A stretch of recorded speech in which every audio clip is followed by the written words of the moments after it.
Go to the mailbox account you would like to connect to. In the right upper corner, press the Settings button, and then See All Settings.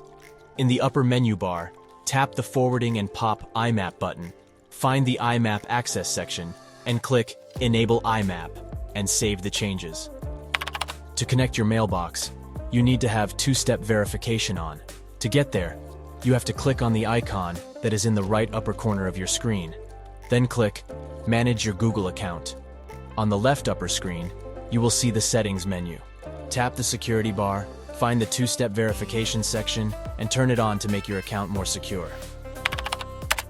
The next section demonstrates how to create app passwords so that only AnyBiz can have access to them. Click two-step verification, scroll to the end of the page, and press App Passwords. That's the way you connect your mailbox. After, click on Select App, and in the pop-up menu, choose Other, and paste AnyBiz, and press the Generate button.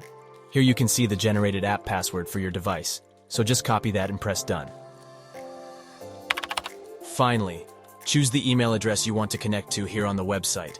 Paste app password you have generated and copied in the previous step, and your name, and click Connect.